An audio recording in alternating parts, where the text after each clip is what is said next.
अली मौला अली मौला मौला अली मौला अली मौला अली मौला अली मौला मौला अली मौला अली मौला अली मौला अली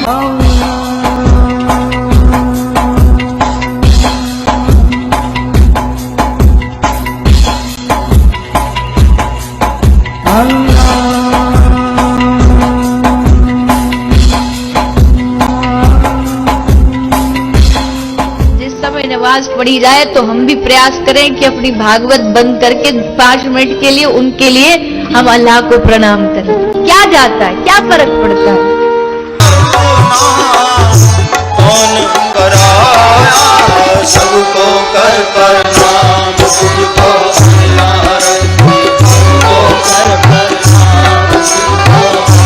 पिछले कुछ दिनों से सोशल मीडिया पर ऐसे तमाम वीडियो वायरल हो रहे हैं जिसमें हमारे तमाम सनातनी कथावाचक व्यासपीठ पर बैठकर इस्लामिक गाथाएं गा रहे हैं।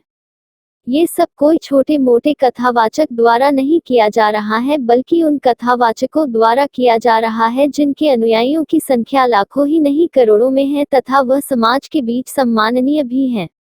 लेकिन इसके बाद भी ये कथावाचक सनातनी लोगों को अल्लाह मौला के भजन सुना रहे हैं या सीधे शब्दों में कहें तो उन्हें पथभ्रमित कर रहे हैं, जिनकी सोशल मीडिया पर भर्त्सना भी की जा रही है।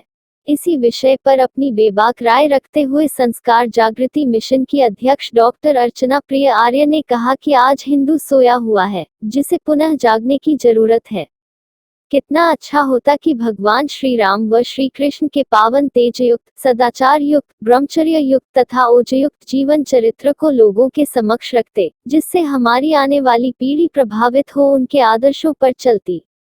डॉक्टर आर्य ने अपील करते हुए कहा कि जो लोग हमारे सनातन वैदिक धर्म को तोड़ने का प्रयास कर रहे हैं, उन्हें सबक अवश्य सिखाएं और उनसे सावधान रहें। सभी बहन भाइयों को नमस्ते। जैसा कि आपको विदित ही होगा, पिछले कई दिनों से कुछ कथाकारों की कुछ वीडियो वायरल हो रही हैं, जिसमें आपने देखा होगा कि किस तरह से ये लोग व्यास गद्दी पर बैठ करके और किस धर्म का प्रचार प्रसार कर रहे हैं। मैं आपसे कह देना चाहती हूँ कि आपने इन लोगों की असलियत सच्चाई अब देख ही ली है। ये आज से नहीं, ये बहुत दिनों से समाज में चल रहा है। जैसा कि आप देख रहे हो, आपको पता है कि ये लोग जहाँ से इनको यश मिला, कीर्ति मिली, वैभव मिला, इन सबको पाकर के भी ये बिल्कुल कृतज्ञ नहीं हो पाए, जबकि वेद तो यहाँ तक कहता है कि जो कृतज्ञ होता है उसका जीवन में कभी भी कल्याण नहीं होता है। लेकिन ये इतने कृतज्ञ हो गए कि जहाँ से इन्होंने पैसा अर्जित किया, ख्याति अर्जित की, यश कीर्ति सब कुछ जहाँ से उन्होंने कमाया, आज उसको और विस्तार देने में ये इतने लग गए कि आज ये जिस गद्दी पर बैठे हैं, कहना चाहिए जो व्यास गद्दी है उसकी गरिमा क्या होती है इनको बिल्कुल पता नहीं है। हिंदू धर्म में व्यास गद्दी की क्या मान्यता है, किस लिए इनको बिठाया जाता है।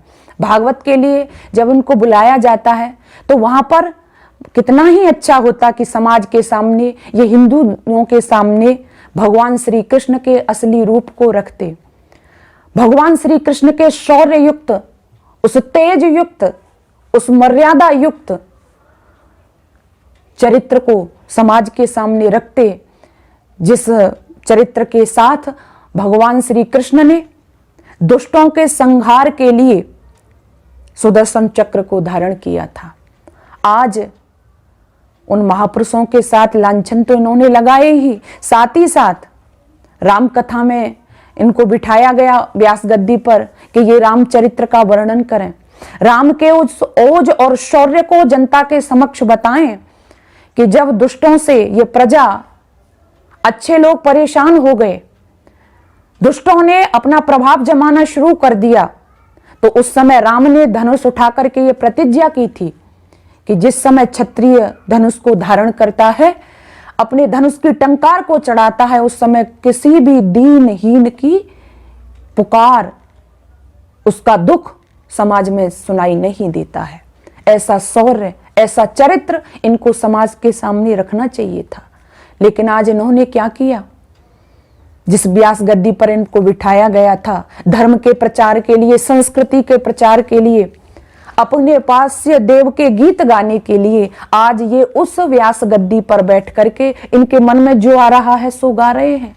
कोई अली मौला का कीर्तन कर रहा है, तो कोई अपनी भागवत को बंद कर रहा है। वो इसलिए कर रहा है कि दूसरे लोगों को मौका मिले। अरे दूसरे लोगों को तुम्हें मौका देना था, नमाज पढ़नी थी या बाइबल पढ़नी थी, कुरान पढ़नी थी तो पढ़ो, लेकिन आप जिस गद्दी पर बैठे हुए हो वहां उसकी मर्यादा का ध्यान रखो। आपने जिसके माध्यम से जो अर्जित किया है, कमाया है, उसका ध्यान रखो। और ये भी ध्यान रखो कि ये धर्म, ये संस्कृति, इसके संवाहक आप हो। जिस धर्म की रक्षा के लिए, संस्कृति की रक्षा के लिए, बड़ों की तो बात छोड़ो, छोटे छोटे बच्चों ने भी हंसते हंसते अपनी जान दे दी थी, जो झुके नहीं थे, किसी लालच में नहीं आए थे। छोटे से बच्चे, हकीकत राय को कौन भूल सकता है, उसको भी प्रलोभन दिया गया था कि तुम धन ले लो, बहुत सारा धन ले लो और जो कुछ चाहो वो ले लो, लेकिन तुम्हारे गले में ये जो जनेऊ है इसको उतार दो, अपनी चोटी को काट दो। लेकिन वह मेरी संस्कृति के संवाहक वो लोग, वो छोटा बालक हकीकत राय कहता है कि मैं अपनी गर्दन कटवा सकता हूं लेकिन अपना जनेऊ नहीं उतार सकता, मैं अपना सर कटवा सकता हूं लेकिन अपनी चोटी को नहीं कटा सकता। हम उस परंपरा के लोग हैं, उस संस्कृति के हम पुजारी हैं, जिस संस्कृति की खातिर यहाँ पर लोगों ने हंसते हंसते प्राणों का बलिदान कर दिया था।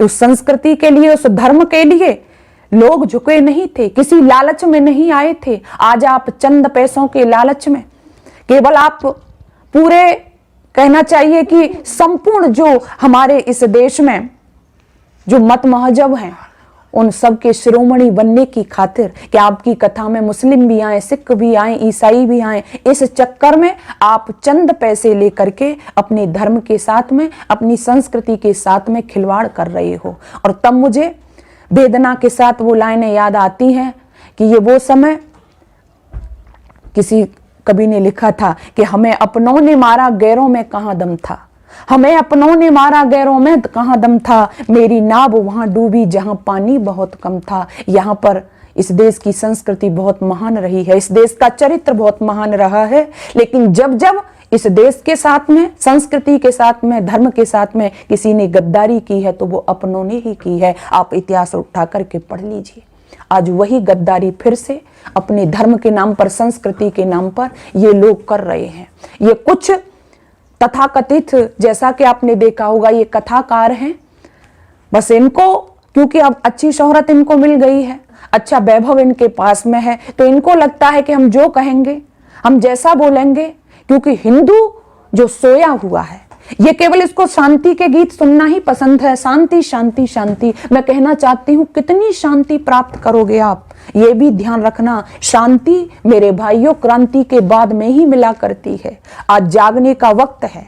तुम्हारे धर्म ग्रंथों के साथ में खिलवाड़ किया जा रहा है, तुम्हारे महापुरुषों के चरित्र को तोड़ मरोड़ के लांछन के साथ पेश किया जा रहा है, और तुम केवल तालियां बजाते रहते हो। इसलिए जागो और ऐसे लोगों का जो तुम्हारी धर्म के साथ में, संस्कृति के साथ में खिलवाड़ कर रहे हैं, तुम्हारे धर्म को, तुम्हारी सनातन परंपराओं को जो तोड़ मरोड़ के पेश कर रहे हैं, ऐसे लोगों के खिलाफ आवाज बुलंद करिएगा, इनका बहिष्कार करिएगा और अपनी जो सनातन, अपना जो धर्म है, जो संस्कृति है, उसकी रक्षार्थ इनको बताइएगा कि चाहे कोई कैसा भी हो, अपनी धर्म और संस्कृति पर आंच आएगी तो उसे हम कदापि स्वीकार नहीं करेंगे। धन्यवाद।